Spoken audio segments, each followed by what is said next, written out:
Olá, sejam bem-vindos ao canal Arroru. E hoje a nossa entrevista vai ser com o senhor José do Egito Ferreira dos Santos, que é sindicalista, licenciado em filosofia e pós-graduado em gestão pública municipal.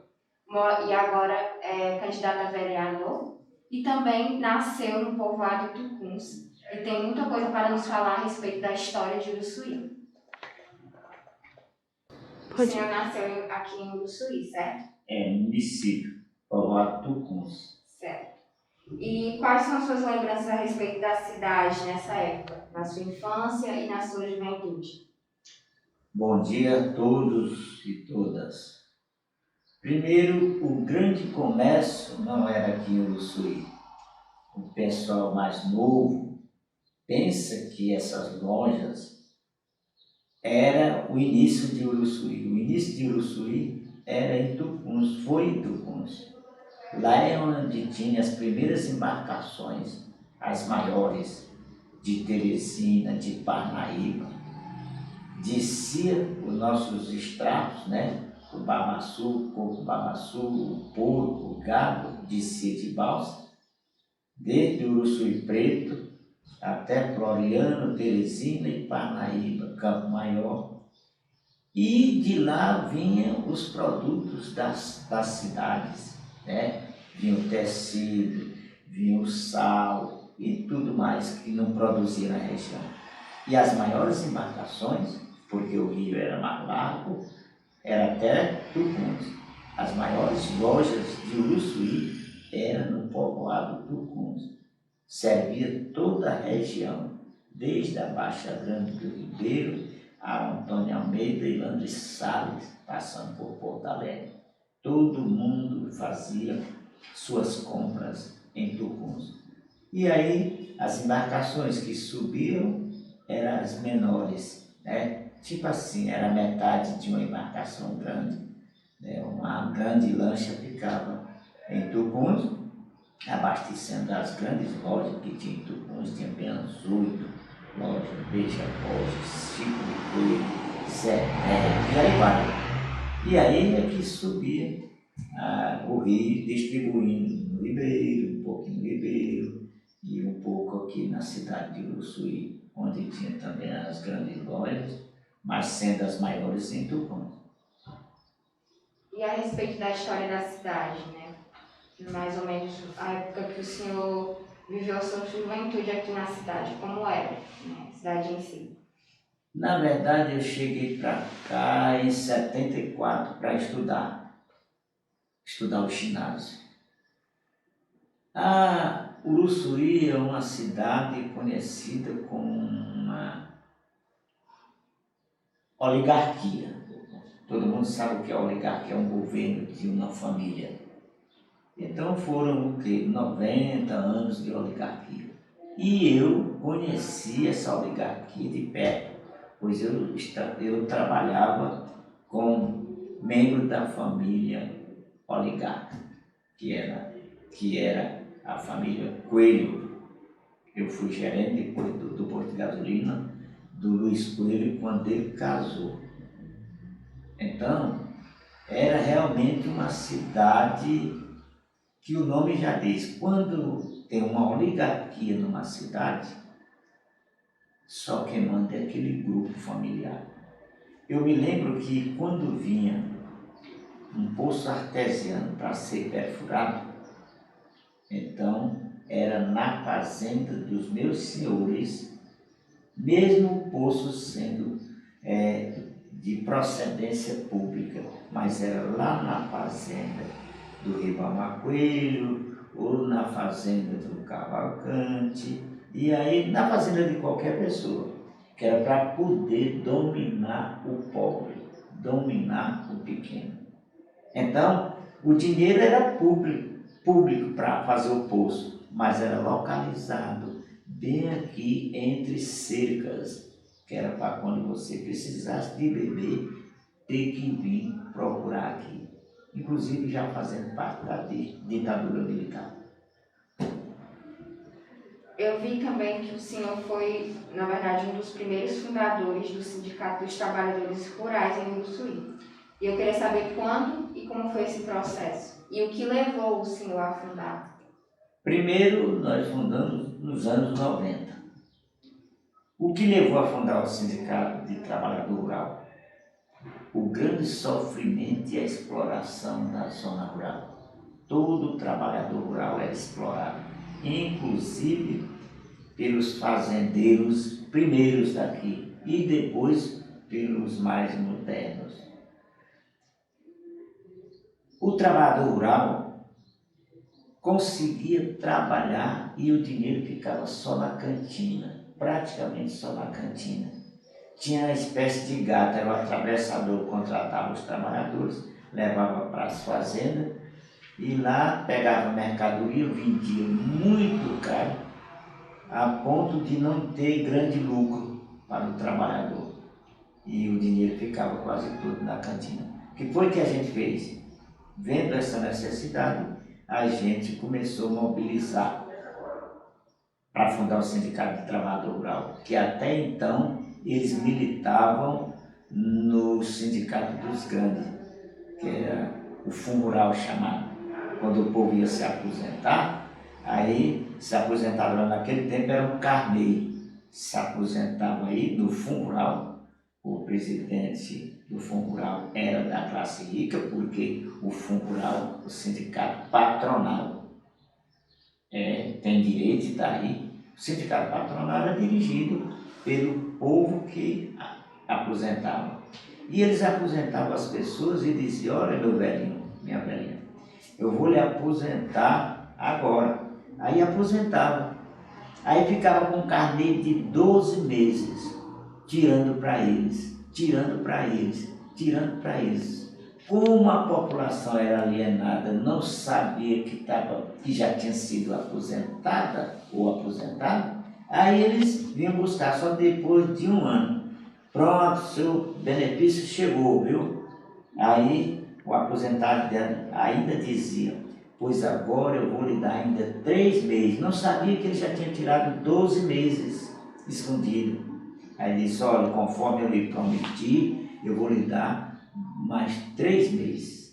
Eu não lhe disse que eu ia lhe dar, aí tira. Então, ele já tinha tirado 12 meses, que é um ano todinho, do carnê do coitado aposentado, e agora o coitado, ainda sem saber que ele tinha tirado, entregava mais 3 meses de benefício para ele, fazer 15. Vendo isso, nós começamos a fundar o Sindicato de Trabalhador Rural para tirar o homem do campo da alienação, o homem do campo da exploração. Por isso que nós conseguimos fundar o Sindicato de Trabalhador Rural. Mas uma correria muito grande, uma pressão muito grande. Isso foi nos anos 90, a ditadura militar tinha, nós começamos na ditadura militar, ainda aí tinha terminado a ditadura militar de recente, ainda tinha os resquícios aqui assim. E aí libertando, está aí, todo mundo se aposentando na área do pequeno e o grande se aposentando na área do grande. Mas também o sindicato foi fundado para corrigir os direitos, para trazer os direitos, porque tinha muita injustiça com relação ao trabalhador rural. Então, nós começamos a exigir nas fazendas um dormitório de qualidade, uma cantina de qualidade, o povo bebia água da lona, porque a água da lona fazia aqueles buracos no chão, forrava da lona, com a lona preta, e enchia de água aí para uma semana, 2 semanas, com cabeça de prego, com bactéria todo jeito. E a gente, a partir da hora que fundou o sindicato, começou a brigar por essas questões, aí começaram a assinar as carteiras, começaram a colocar geladeira, começaram a colocar o dormitório, o refeitório, que era comida aí no chão, misturado com veneno, comida dali, o veneno dali, e muita gente adoeceu na época. Então, o Sindicato de Trabalhador Rural foi fundado justamente para corrigir as injustiças praticadas no Sul. Em relação também aos assentamentos, né, que na sua biografia em si, que o senhor fez, diz que o senhor também foi um dos fundadores dos assentamentos Santa Teresa, Flores, Janaína e do assentamento Beleza. Eu também queria saber Como foi o processo e quais também foram as principais dificuldades que o senhor teve? De posse do sindicato fundado, a gente começou a dar o segundo passo. Como é que tem um trabalhador rural que vai trabalhar só de agregado? O que é agregado? Trabalhando lá na terra do patrão, do dono da terra lá. Aí ninguém tinha terra e precisava o povo ter terra e precisava o povo ter dinheiro para girar a terra, que é o que a gente chama de capital de giro, é o que a gente chama de participar do desenvolvimento da cidade. E a gente começou a brigar com o governo para comprar terra dele, fazendeiro, e dar para o pobre. Eles diziam que era invasão de terra. Eles que invadiam as terras, só colocando o pique, daqui para ali é meu, daqui para ali é meu, e sendo terra ausente, terra do governo. Depois que muitos pegaram as terras do governo, os ricos, e aí o trabalhador rural começou a dizer, eu também quero terra.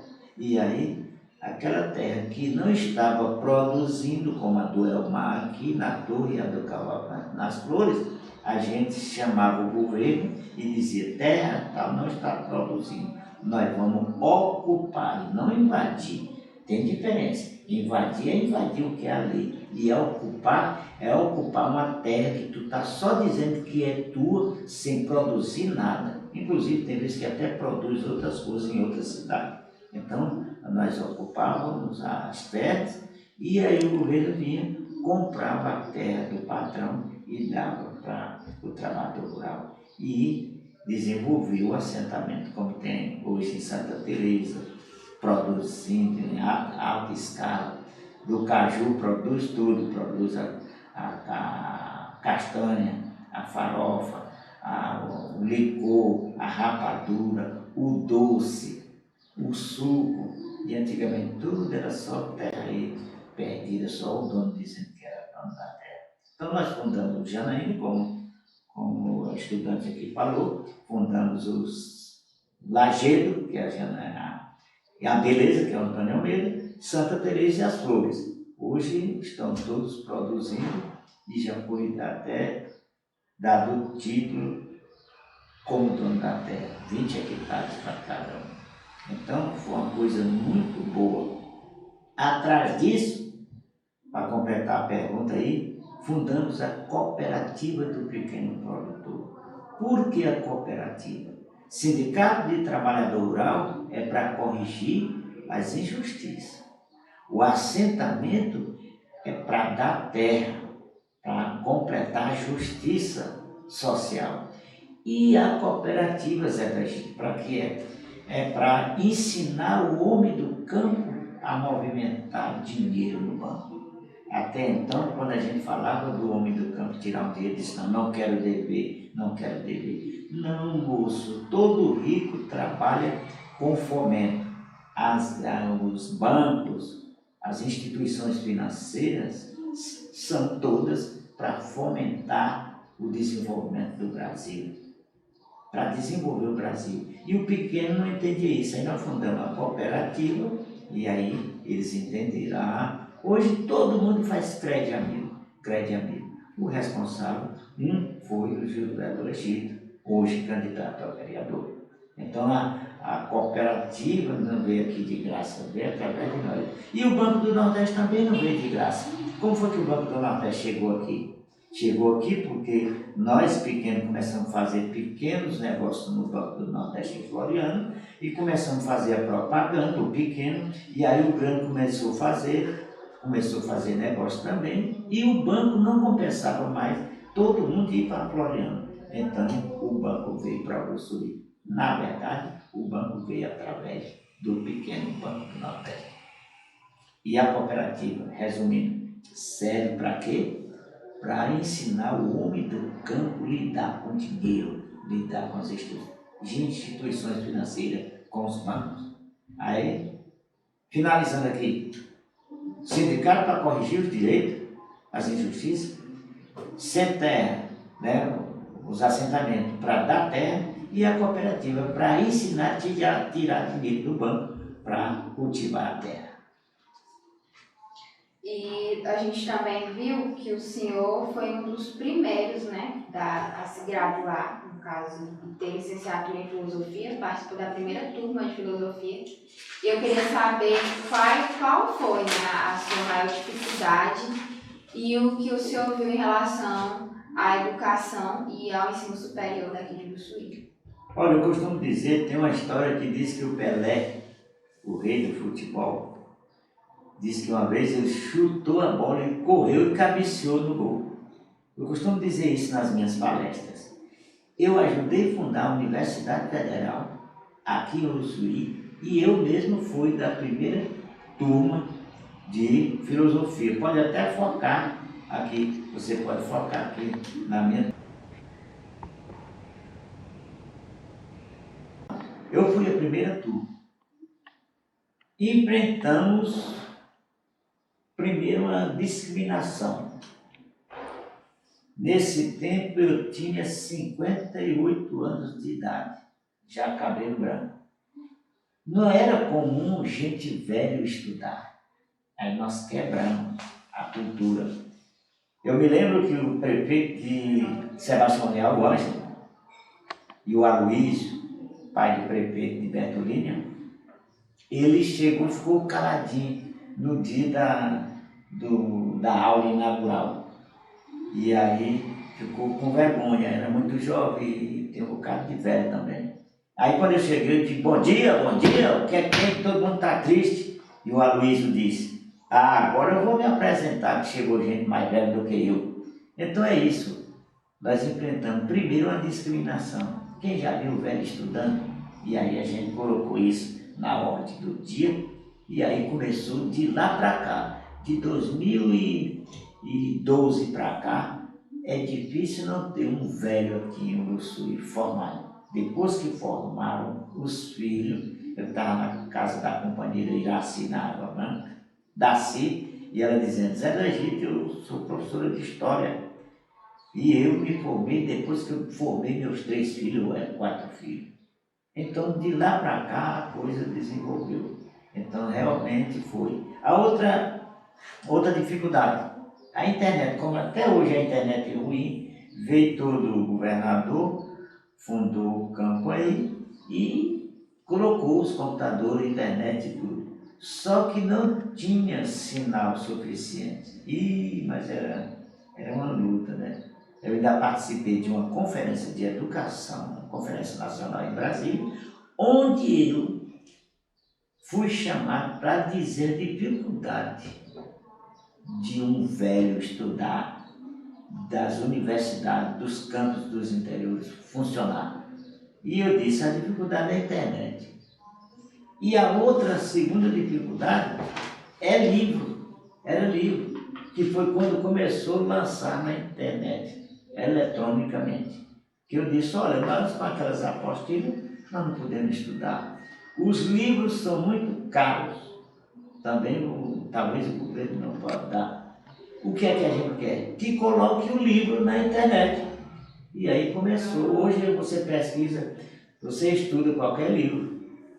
Eu estudo na internet com os melhores professores, com os melhores livros, né?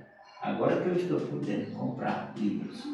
Então, foram essas as dificuldades, né? E a quarta dificuldade, a questão da condição financeira, como a nossa companheira que está filmando disse. Aqui em Uruçuí é uma grande concentração de renda.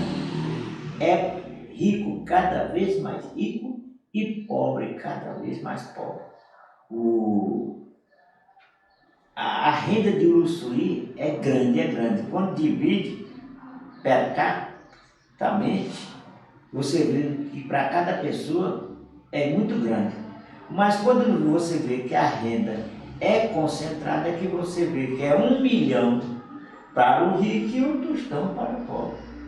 Na média que eles dividem, eles somam 1 milhão com 1 tostão e dividem no meio e diz que a renda per capita está boa em Uruçuí. Não, tirando essa concentração de renda, não fica nada para o povo. Então a universidade também enfrentou isso, os estudantes enfrentaram isso, como ainda hoje enfrentam, né, a questão da grande concentração de renda.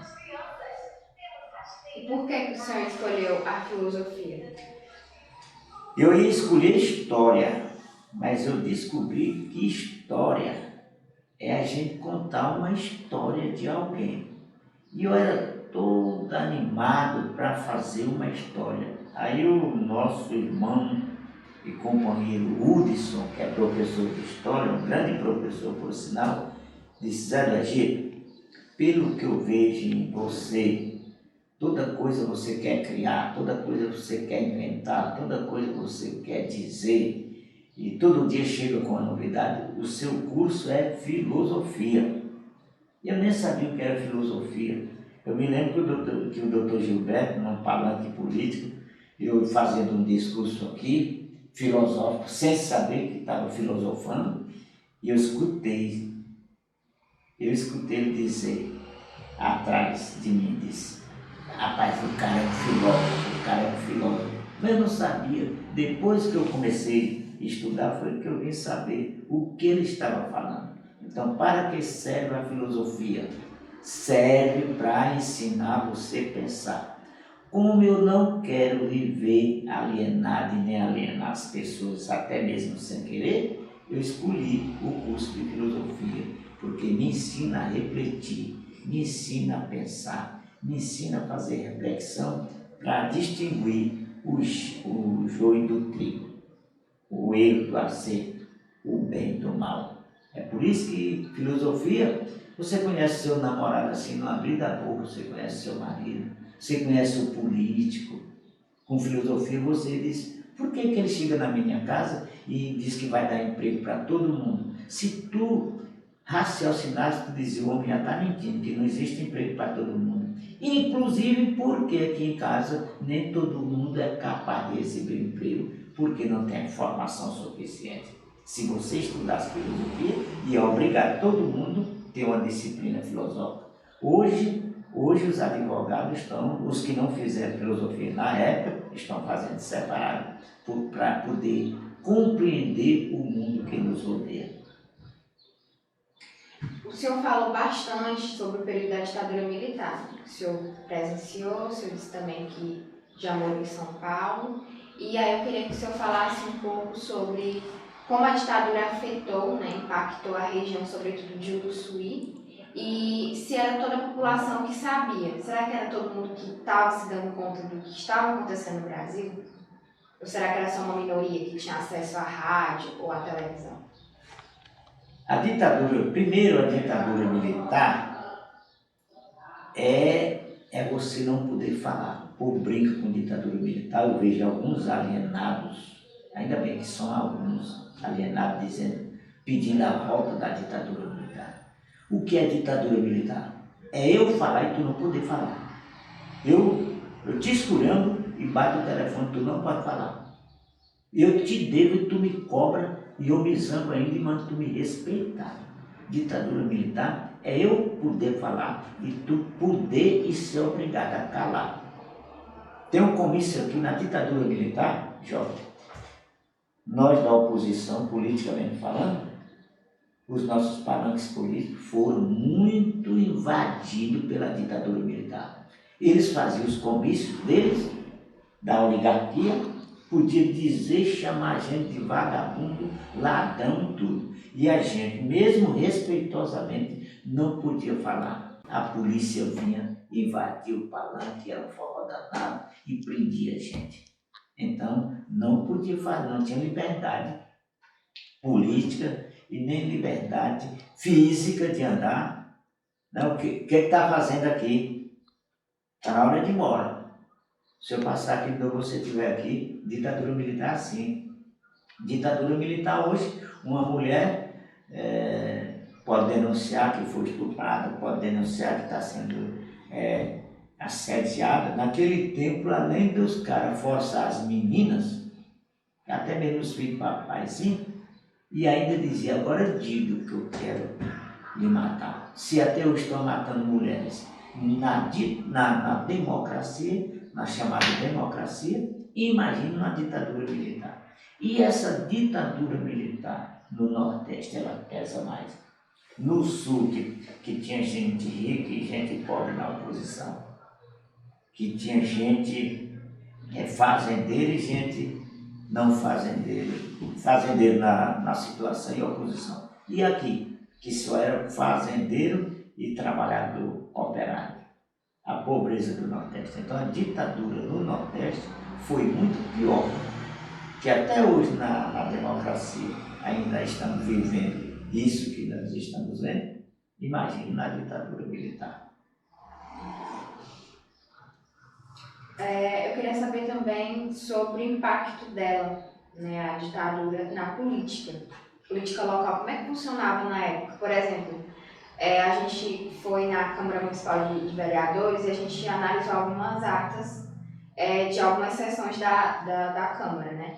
E a gente percebeu que na década de 70, na época mais ou menos do auge da ditadura, eles omitiram muito em relação ao governo federal e ao governo estadual. Então, eles sempre tentavam passar o pano, como a gente fala essa expressão. E eu queria saber o que é que o senhor tem a nos dizer sobre isso, né? O que é que o senhor acha? Na ditadura militar ganhava quem a oligarquia queria. A votação, a gente ia para dentro da sessão, os políticos dominantes iam para dentro da sessão e diziam, olha, eu vou ficar dentro da sessão, que é para mim saber se você vota em mim ou não. E aí o coitado, já dominado em todas as áreas, chegava lá com vontade de votar na oposição, com vontade de votar contra esse projeto maléfico. Mas é o que ele fazia, disse, meu Deus, ele está vendo. Aí conseguiram, né, votar neles mesmos para continuar dominando. Quando o voto era de papel, nego chegava com a urna do interior, no lombo de burro e jumento, e só fazia abrir a urna, tirava os votos votados, alguns pela oposição já protestando, e colocava os votos votados certinho só naquele candidato, que a gente chamava de emprenhar a urna. Disse, eu vou ganhar em urna tal, rapaz, tu vai ver. Por quê? Porque eles emprenhavam a urna. E quem eram os escrutinadores? Quem era que ia contar os votos? Gente também deles. Um para mim, um para tu, um para mim, um para tu, um para mim. Quando terminava, era 2 votos para mim e 1 para ti. É como a música de Luiz Gonzaga. O voto na caneta, assim, ó. Aí dizia assim, quando ele ia corrigir isso, esse aqui, por exemplo, quis votar, foi em Egito. Disse, não, ele não é Egito, não. Ele quis dizer, foi Edgar. Quer dizer, era o nome do candidato deles. Então, como eu estava falando, da votação. E aí, alguma escapula que tinha que um prefeito ou vereador ganhava as eleições, mas de qualquer maneira era arrumado um jeito de caçar o mandato dele, de prender, de dizer que ele não podia assumir. Porque eles, quem sabia dali, a gente não sabia, como você disse, eles escondiam. Passava régua, passava borracha e só ficava. Era 2 pesos e 2 medidas. Né? Para mim, os favores da lei. E para você, os rigores da lei. E o pior que na ditadura não eram nem os rigores da lei, eram os rigores das injustiças. Está entendendo? Então o pleito eleitoral era conduzido assim. Já era comemorado antes. Na ditadura militar, no Nordeste, a coisa funcionava assim. Né? E aí uma vez em Uruçuí, na Água Branca, presenciado por mim, disse, vocês não querem votar na gente, não? Não querem votar no lado da ditadura militar, não? Eu toco fogo na sua casa. Aí tocava fogo na casa do pessoal de oposição para obrigar eles a votar. E acabava os comícios, como eu disse. E aí, mais para cá, quando o povo começou a se rebelar, o que eles faziam? Disse, rapaz, me dê o voto. Disse, dou não. Já estava começando o ensaio da democracia. Dou não vou dar o voto a vocês. Pois faça o seguinte, eu vou fazer o seguinte, que aí é onde entra a filosofia, ou a falta da filosofia. Pois eu só quero que você me dê seus títulos. Aí saiu recolhendo os títulos do povo de oposição todos. Disse, eu não voto nele, eu apenas entreguei meu título, mas votar neles eu não vou. Aí deixou de votar na oposição e perdeu a eleição, a oposição perdeu. Porque se a pessoa pensasse filosoficamente, ele não tinha entregue o título dele. Aí ficou tipo assim, ficou 2.000 votos para a situação, que é a ditadura militar, e era para ter 2.100 votos para a oposição, para quebrar a ditadura militar. Mas como o pessoal de oposição não pensaram, aí entregaram os títulos aqui e perderam com a margem de voto bem pequena. Então precisa essas estratégias também, né, que o povo da oposição não tinha, sufocado pela situação coordenada pela ditadura militar. Então é isso aí. Qual o recado que o senhor deixaria hoje para jovens e pessoas que gritam nas ruas que querem a volta da ditadura? O que é que você tem a dizer para eles? Jovem, você que é jovem, se livre de uma ditadura militar. Faça o possível. Não abuse da democracia. Você também está abusando da democracia, falando o que quer, falando o que vem à boca. E não é assim também. A democracia não foi criada para você, jovem, denegrir a imagem dos outros. Cuidado, muito cuidado, porque se voltar a ditadura em nome dessa desobediência sua, hoje na democracia, você vai pagar dobrado as palavras a mais que você dirigiu aos outros na democracia. Então, se voltar à ditadura militar, você vai pagar em dobro o que você fez de errado na democracia. Você não soube usar a democracia. Hoje o que a gente está vendo é fake news, nego dizendo o que quer nas mídias com os outros. Então, dá margem à direitona, né, querer voltar à ditadura e dizer, uma democracia dessa, para que presta um menino desse, uma jovem dessa, dizendo o que quer? Então, é melhor que seja mesmo controlado que não se controla. Aí, em nome dessas palavras a mais que você, jovem, diz com os outros, eles querem justificar a volta da ditadura. Aí sim, você não vai dizer nem palavra a mais e nem palavra a menos. Você vai apanhar, porque na ditadura militar apanha mesmo. Apanha de chicote mesmo na ditadura militar. E ainda tem mais, desaparece. O termo desaparecer é morrer mesmo. E o que é que eles fazem também? Torturam. Eles começam a lhe torturar, até quando você passa por uma depressão. Você passando por uma depressão é colocado naqueles setores de doido, né, manicômio, sei lá, aqueles setores de doido. Aí lá, e eles levam para te ajudar, e lá você acaba de morrer. Eles pressionaram você a ficar depressivo, depois de depressivo inventa que é loucura, leva para o setor lá para fazer o tratamento, não, para piorar e a pessoa morrer, para não dizer que eles mataram diretamente.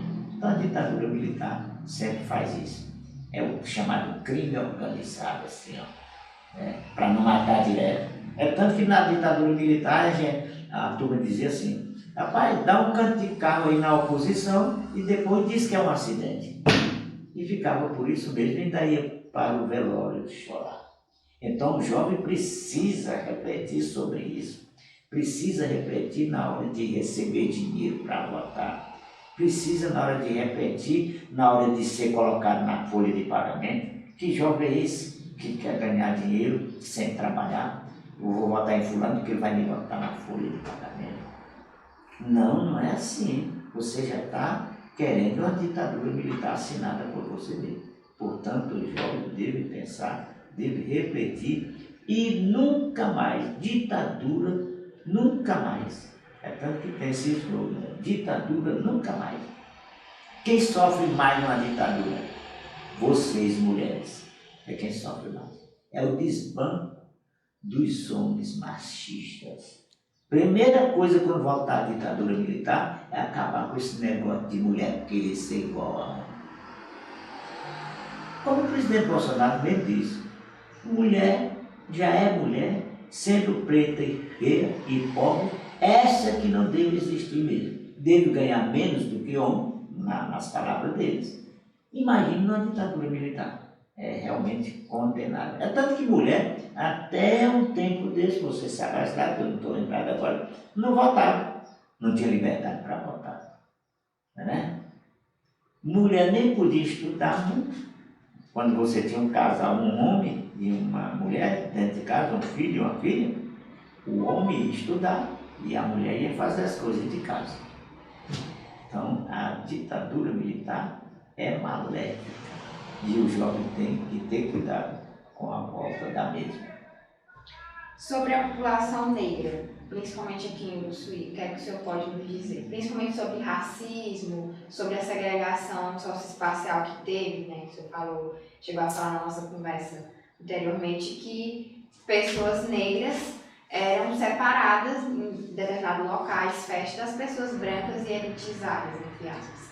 O negro é quem sofre na ditadura militar, quem sofre além da mulher, o negro. Ele vai para a escravidão mesmo. Ainda hoje, quando você vê uma negra fazendo teste na empresa, ela é discriminada. Eles tentam não discriminar, mas discrimina, porque já é cultura brasileira discriminar o negro. É cultura. E para quebrar essa cultura, nós temos que colocar na ordem do dia, como vocês estão colocando essas perguntas. Aqui antigamente tinha o clube dos ricos e brancos e tinha o clube dos pobres e negros e negras. E alguém da cor preta que ousasse entrar assim no clube sem a permissão, que não tinha permissão mesmo, era tirado pela orelha mesmo, não era só uma forma de dizer, não, era tirado pela orelha. Então, foi um grande retrocesso mesmo aqui em Uruçuí, quando em todo lugar já estava liberado, todo mundo misturado, aqui ainda sofria. Era uma separação horrível. Né? O clube municipal eu participei, eu fui convidado. E eu nunca participei de festa no clube municipal, trabalhando com o setor dominante de Uruçuí, que eu era gerente do posto de gasolina do Luiz Coelho, e o Ribamar Coelho, tio do Luiz Coelho, era o prefeito. Nada jeito, aqui você pode entrar. Você pode entrar que você, presta atenção, você pode entrar que você é comportado. Ou seja, não é por causa do meu comportamento, é por causa do nome Luiz Coelho. Eu era gerente do posto de gasolina do Luiz Coelho e, portanto, não por causa de mim, mas por causa do Luiz Coelho, eu poderia entrar no clube. Aí eu protestei. Ou eu entro no clube por causa de mim, com minha cara, ou eu não quero entrar. E aí o clube caiu lá na esquina e eu nunca entrei naquele clube antes que viesse mesmo a democracia. Depois da democracia, entrou todo mundo mesmo. E aí terminou o clube se acabando, porque o clube quem fez foi uma pessoa, mas o dono da terra era outro. Aí teve que acabar com a briga aí na justiça. Mas era um grande sofrimento, o negro. E o negro sofre até hoje. Até hoje o negro sofre. Precisa ser feito um trabalho. E eu estou nessa, depois das eleições, eu vou voltar às bases. Eu trabalhei 10 anos, 20 anos consecutivos na base para chegar ao ponto que nós chegamos, para ter democracia. Mas agora está assim, querendo voltar, eu vou voltar às bases, trabalhar a questão dos grêmios estudantis, trabalhar a questão da formação política nos assentamentos, porque não foi feita a terceira etapa. Primeiro, ter terra, primeira etapa. Segunda, infraestrutura. E foi quando a gente se afastou para a governabilidade E aí está faltando fazer a questão da formação política, porque nós levamos luz para todos, para o campo, e não podemos admitir que lá na Estivona, lá na cabeceira da Estivona, um luz para todos sirva só para assistir televisão, o que já é bom, mas tem que ter produção, é para ligar uma forrageira, é para ligar tal coisa, é para fazer, a luz é para produzir, não é só para assistir uma televisão, a TV Globo, talvez nos alienando, só escutando o que a Globo diz e que cada governo que ela quer derrubar, ela derruba. Está entendendo? Já está com o Bolsonaro mesmo, com o defeito dele, na linha para derrubar. E precisa a gente assistir, jovem, televisão, mas assistir com olho crítico, ou seja, avaliando o que cada canal de rádio e televisão diz. Então, o negro precisa procurar o seu lugar. Precisa procurar o seu lugar. Eu costumo dizer que o mal do pobre, e aí negro também, o mal do pobre é pensar que é rico. Se o pobre admitisse que era pobre, ele enricava mais rápido. Essa é a frase do meu livro que eu estou fazendo, eu escrevi 32 páginas, com o título Nunca Viva na Sombra dos Outros, cria a sua. Por isso que o professor Hudson disse que eu não era para a história, era para a filosofia mesmo. Eu tenho 60 frases. A última pergunta é sobre, porque assim, não sei se eu tenho conhecimento, mas tem um grupo de pessoas já, né, tanto na população do sangue, tanto nos interiores próximos à região do Uruci Preto, que se autoafirmam indígenas. Né? E como o senhor trabalha muito na questão de dar direito às pessoas que queriam ter terra e tudo mais, eu queria saber se o senhor tem conhecimento disso, né? Principalmente da luta dessas pessoas, né, contra a invasão de grandes latifundiários nas suas terras e tudo mais, principalmente na região do sangue. Nós temos no sangue, teve o problema do banho de sangue com os índios, com os ciganos. Mas na região toda, nós temos de perto descendência perto de índio. Pertinho da gente, eles foram, né? Foi povoando, ele foi indo embora, mas todo mundo disse, não, acabou quando estou aqui. Nossos bisavós diziam sempre, né? Muita gente aqui em Uruçuí diz, meu bisavô, meu avô foi pegada, bisavô mesmo foi pegada dentro de cachorro, uma menina bonita, e aí pegava e terminava casando com um homem branco e gerava Adão mesmo. Presidente do sindicato, ela é descendente de índia, pode ver que ela é uma índia, Adão. E a prova tanto que é descendente de índio, que até hoje a Baixa Funda, a sua comunidade tradicional, é isolada, não é muito cultivada, não é muito andada por todo mundo, não. Daqui a 180 quilômetros, imagine 100 anos atrás, 80 anos atrás, só aí que tinha negócio. E naquele tempo, 80 anos atrás, a gente ainda via rastro de índio na região. E Adã é a principal descendente de índio que nós conhecemos aqui, entre outros, né? Sim. A gente gostaria de agradecer, né, por hoje as perguntas já se encerraram, e a gente gostaria de agradecer a sua participação, e é um prazer escutar toda a sua história, tudo o que o senhor tem para contribuir, né, com o que o senhor já falou.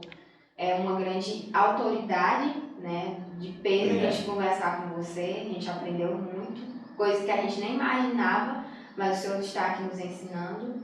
E é isso, a gente só tem a agradecer e espero que a gente também possa trabalhar e conversar mais daqui para frente, viu?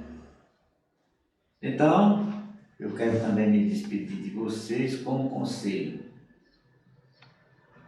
com aquela frase que diz assim, o mal do pobre é pensar que é rico. Então, seja pobre, assuma a sua condição de pobreza. Não esconda a sua cara. Mostra a sua cara. Tem aquela música de quem é? Mostra a sua cara. Então, o pobre tem que mostrar a cara dele. para assumir a sua condição de pobre. É daí, assumindo a condição de pobre, que ele vai ser rico. E sempre se colocar o conselho para a universidade, para os jovens, para os estudantes.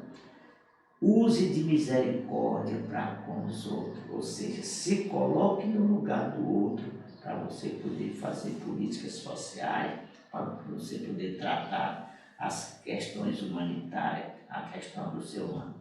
Eu fico muito agradecido de ser procurado pela universidade, pelos estudantes, para um trabalho desse, que engrandece vocês. Nesse momento, quando vocês terminam de dar uma entrevista, de receber uma entrevista dessa, de fazer uma entrevista dessa, o conhecimento de vocês aumenta demais. Esse negócio de ficar lendo o livro é uma coisa, e a coisa de ir para a prática com várias cabeças que tem no Ushuaia é outra coisa. Eu tenho certeza que vocês saem daqui com condições de fazer uma prova a qualquer momento, sem precisar abrir um livro, pelo que vocês ouviram aqui. E precisa, e eu termino dizendo também, precisa candidato a vereadores, como eu, ter um espaço assim, receber voto, porque senão não compensa tentar ser intelectual, não compensa ser estudante como vocês, se é para votar na mesma coisa para o Ushuaia não mudar. Vamos mudar. A turma diz assim, eu vou trazer isso, vou trazer aquilo, eu vou trazer uma biblioteca pública municipal para o estudante estudar, e livro de qualidade. E um auditório, finalizando aqui, e um auditório municipal com capacidade para 800 ou 1.000 pessoas. Como é que uma cidade se desenvolve sem você se reunir? Aqui não tem. O município não tem um lugar para se reunir e precisa ter. E por último, fundar a minha associação de aposentados, que é muito discriminada, não tem lazer para aposentados, eu vou fundar. Quando terminar as eleições, eu vou começar a fazer reuniões. Eu agradeço a juventude